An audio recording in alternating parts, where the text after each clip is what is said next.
year 1944.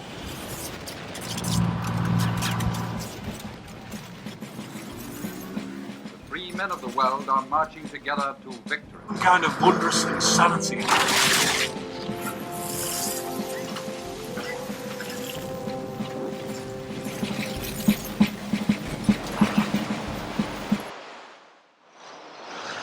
The beaches of Normandy became the target for the invasion of Europe and the defeat of Nazi Germany. D-Day was fixed for early June 1944. It was here on the beach in Normandy. The first phase of the Allied campaign to liberate Europe could be won or lost. Along the south coast of Devon and Cornwall, villagers and farmers were evacuated inland as invasion rehearsals intensified and the area was requisitioned for live-action training. One such place was the tiny village of Slapton and its nearby beach. Bearing a similarity to Utah Beach, which the 29th Infantry were destined to attack, it was used many times as a practice area for the troops and sailors manning the landing vessels. The difficulties of operating a multi-tier inter-services and international operation became apparent in late April, just over a month from the projected start for D-Day. Exercise Tiger was assembling off the coast near Slapton in Devon. To give the troops a taste of what was to come, all vessels, trucks and tanks were fully gassed up and men loaded with full battle equipment. To add to the realism, on orders from Eisenhower, land-based artillery and machine guns were trained on the beach with live ammunition, and the US and British battleship were to fire a preliminary bombardment 50 minutes before the landing craft hit the beach. Things started to go wrong from the beginning. On the first day, HR and the bombardments were delayed by an hour to 8:30 a.m. The American and British forces involved had been given different radio frequencies for the exercise and told to keep strict radio silence unless there was an emergency. Neither side knew that the other was not in contact. The message did not reach all of the landing craft. Some drove onto the beach and offloaded their men just as the beach barrage began. Around 300 American soldiers and sailors were killed as the artillery and naval shells tore up the beaches. Later that day, as the main force assembled, one escort was accidentally rammed by an LST and could not carry on. Thinly protected by just one Royal Navy corvette, the fleet of 8 LSTs formed up as night fell. German activity in the Channel had increased, as it became apparent that the Allies were preparing for an invasion somewhere on mainland Europe. As the ships made their way through the English Channel to their destination, soldiers on the tank deck began to fall asleep. Many of them, in full combat gear, were sitting in their vehicles or lying underneath them. Vehicles were parked bumper to bumper. Ammunition cases were full. The fuel tanks were full. Sailors not at their assigned watches were asleep in their berths. This was to be a full dress rehearsal in the morning. A flotilla of S-boats was lurking undetected off the coast of England, looking for targets. In the middle of the night, they found them. In the darkness, the unseen S-boats crept closer and then raced into the attack, unleashing salvos of deadly torpedoes. Many of these fortunately ran under the shallow-drafted LSTs. But 2 vessels were hit, and massive explosions rent the night air. The gasoline on board igniting, and the vehicles breaking their chains, crushing many soldiers and sailors. General quarters woke me up, where I went topside. I was first load on the 40 millimeter. A minute later, 2 torpedoes hit the 531, which was astern of us. One torpedo bounced off of our ship, and another went underneath. The firing from 496 E-boats wounded about 15 soldiers and sailors on our ship, including the captain. He was bleeding but wouldn't get off running the ship. He told him he was the captain and he would take care of everything. Men had no training about how to abandon ship and simply leapt overboard in full battle gear or took to the remaining life rafts. The fleet was ordered to scatter. Another stricken LST limped back to port with its stern blown clean off. Out in the darkness of the bay, hundreds of men, some of them injured, floundered in the cold channel waters, or perished in the flames on board the blazing vessels. Most men had their life jackets tied around their waists, not across their chests, flipping them over and drowning them. Others succumbed to hypothermia. Over the next few days, around 700 American bodies were laid out on the beaches at Slapton and further along the coast. More than twice the number that were killed on their target beach of Utah. For months afterwards, bodies were washed up from the bay. The disaster was hushed up and veiled in secrecy for over 40 years. We talked about this should be court-martialed, but that's top secret. As far as I know, it stayed that way till the end of the war. We dropped off our casualties. We got word later not to say anything to anybody because it would be a court-martial offense. Records show that after the war, they were quietly disinterred and relocated to the US cemetery at Cambridge. For years afterwards, the local fishermen had great problems with what they brought up in the nets. They were always complaining that their nets snagged on something at the bottom of the bay. A local guy took it upon himself in 1984 to go and find out what it was. 507 is in two halves, about 200 metres apart from each other. 531 is intact but heavily broken in the centre. And he found the remains of a Sherman tank. After a lot of effort, time and money, the tank was brought up and made into a monument to the dead of that exercise and a monument to all of the people who were involved in Operation Tiger and the Normandy landings. Those not recovered at the time also honoured here at Slapton. Poor communication between the Allies and the common responsibility structure was fatally flawed. Events like Exercise Tiger with the Americans and the earlier raid on Dieppe with the British and Canadians were costly and harsh reminders of the difficulties the Allies faced. But the lessons learned and put into practice for the invasion saved many lives on D-Day. These men did not die in vain.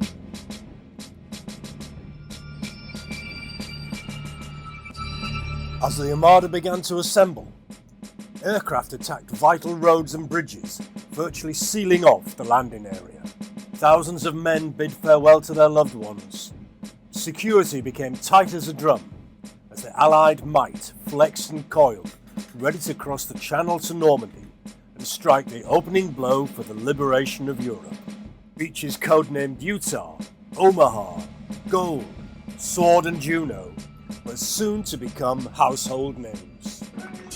The story of these times is fixed in many memories for the British, Canadian, Commonwealth and American troops, as well as the civilian population. But it affected every single man, woman and child of all the major competent nations that were involved in it in a way that no other war ever has. There are many people who would assume that it was an entirely American operation, when in actual fact, if you're talking about dominant partners just for D-Day, it's probably Britain, because all three service chiefs are British, 3/4 of the warships were British, 3/4 of the landing craft were British, 2/3 of the air forces were British, 2/3 of the forces landed were British and Canadian. From August onwards, the Americans take the kind of the upper hand in terms of numerical superiority over their allies, but not on D-Day.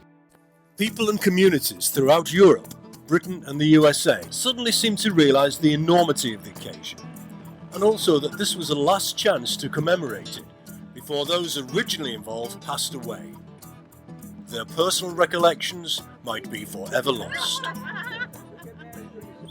15 years' time, there's going to be no one left who actually fought in the Second World War. We're trying to keep history alive, and we work, with various different groups and things, because sometimes They came home from war and never want to talk about their stories. It's something that many of them never done, and they saw many horrors.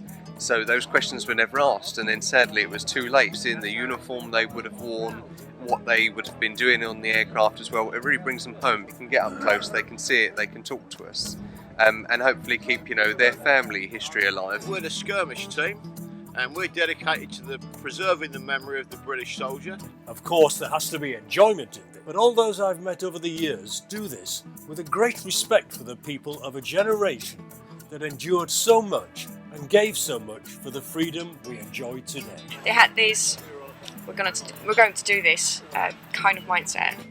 Jim Clark of Allied Forces actually makes a living out of this hobby come obsession with history. Some of us might think, it's just a pile of junk. But to people like Jim, it's history. And they love restoring it to a working, operable, representative of what happened in Normandy. Jeeps, trucks, a prime mover tractor with a 90mm gun, and of course, a Sherman tank. Absolutely lovely. It's a brand new engine. I found it in a crate in Utah. As time goes on, and the veterans pass away, artifacts like this will be all that is left. There's some kind of wondrous insanity involved in this. To breathe life into What would have been a rusting piece of metal that would have just disappeared into the ground. About the lads who drove them, how they trained in America. Howard Mueller. He got his sleeping quarters when he came over on the Queen Mary, and they went over D-Day +1. Some went from Weymouth, Portsmouth, or all along those the big ports along there. The 110th were the first anti-aircraft battalion to shoot down a German plane on French soil, and the pilot was captured, and he went back to England on the LST that they came over on. And sure enough, after a lot of hard work, late nights, fair dollop of cash, the gun, tractor and transport were ready to show. And we set off for Chalk Valley Historical Event. And so after 8 or 9 years of hard work, Jim has managed to get his gun and his tractor up and working and ready for show. Chalk Valley History Event, a place for serious reenactors. As you might see behind me, there is a mock-up of a Typhoon. It's full of fantastic characters, interesting people, and meticulous research. Here is the launch point. We can see already the battleships are moored, and each battleship is firing at a gun in place. They recreate as best they can the spirit of the times. James Holland had also organised a representative display of the type of the action that British and American troops would have faced as they fought their way through Normandy. With a Machiavellian twist, James had organised for the troops to be kitted out with the weapons and uniforms from the Normandy period. But these were not ordinary guys. They were serving members of the British Army, the Royal Anglian Rifles, just back from a tour of Afghanistan. This is what living history is all about. I've got the required black beret to be a commander in a tank. It's the Royal Scots Guards, and God, my family would kill me. With multiple coughs and bangs, we formed up ready to go. Okay, we're warming up. Jim's giving it hell. Accompanied by another Sherman, we were to provide the armoured support as the troops tackled 2 German MG-42 machine gun posts. Everyone accepts that the conditions and the realism was far away from the actual event, but there was enough going on to give the audience an idea of how soldiers of that era operated. And this is how most tank commanders would have ridden. Their head out of the turret. And it's a very, very dangerous place to be, because everybody in the world who's not on your side can see you and shoot your head off.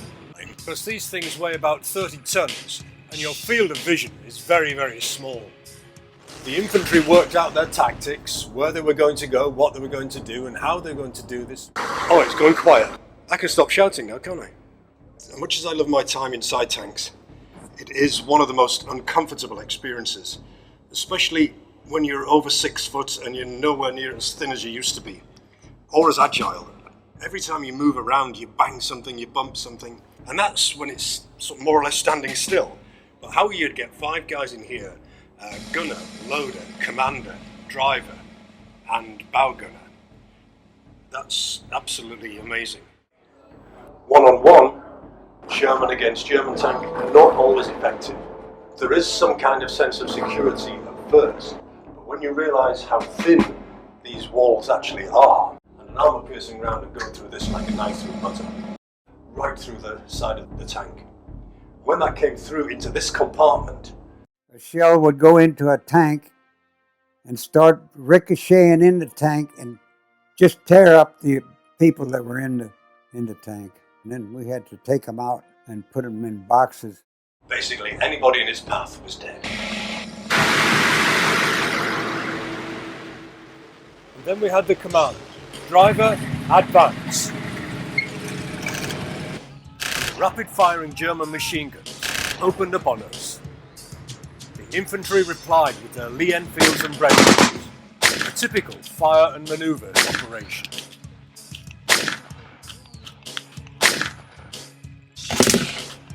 When you could see the enemy location, both tanks let loose with their main 75mm weapons. The advance continued.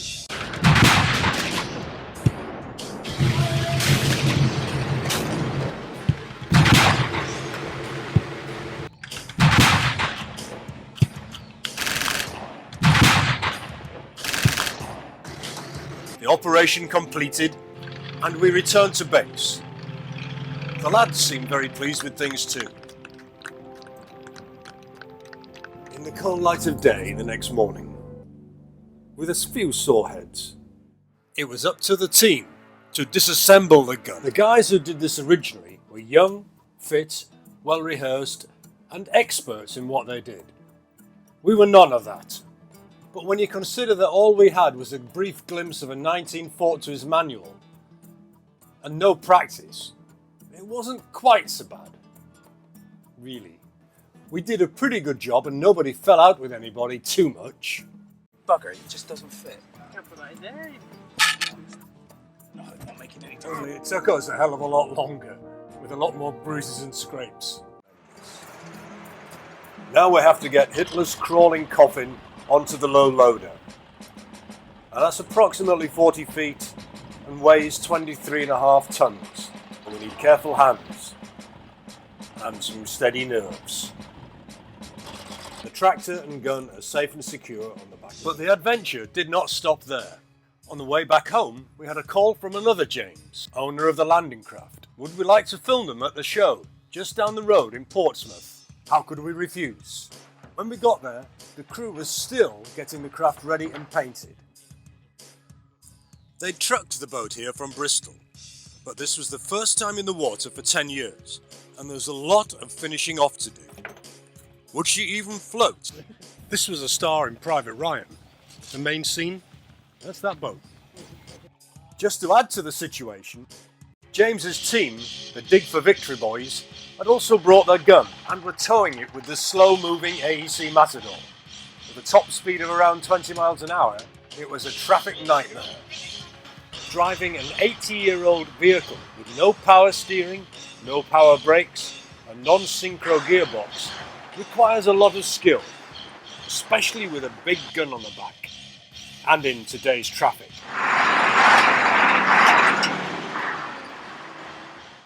That's 15 miles an hour. These trucks are well known for not going fast and stopping even slower. The plan was to set up the gun and other exhibits overnight on this historic piece of ground and do a beach landing with the boat the next day. This watertight area near Portsmouth was one of the main British, Canadian and American embarkation points. The soldiers and vehicles assembled here were driven straight into the mouths of the LST. They went straight across to Normandy. Team Shopland brought their gun into position and let the crowd know what the sound of just one of these guns was like. There were hundreds of these in the area to protect the invasion fleet. With her paintwork still wet and everything on board untried or tested, the landing craft rendezvoused with restored gunboats and launches from this era and made her way from the historic Portsmouth harbour to the embarkation beach, where an expectant crowd was gathering. Despite it being the first time, James and crew confidently steered into the shore, dropped the ramp and landed a couple of Tommies on the beach. I was signalled aboard, up the ramp, and into one of the most iconic images of the D-Day period. This was the first time at sea. After a while, our coxswain got used to her. The team swung into action, and we patrolled up and down the shore. Truthful, it's the guys around you, the guys you see here on the boat. They've worked their socks off to make this happen. I just got in the way, really. It was a warm, sunny day in calm seas. So far, tanks, guns, men and trucks have provided the land-based historical references. James and his landing craft the seaborne elements. But what about the airborne aspects? Right on cue, we were treated to an aerial reminder of a rendezvous we have to keep in France with some exceptional guys we had met earlier in Florida. The C-47, the Dakota. These guys are going to fly, about 20 of them, across the Atlantic to the UK and partake in D-Day commemorations in Normandy. And we are going to be with them.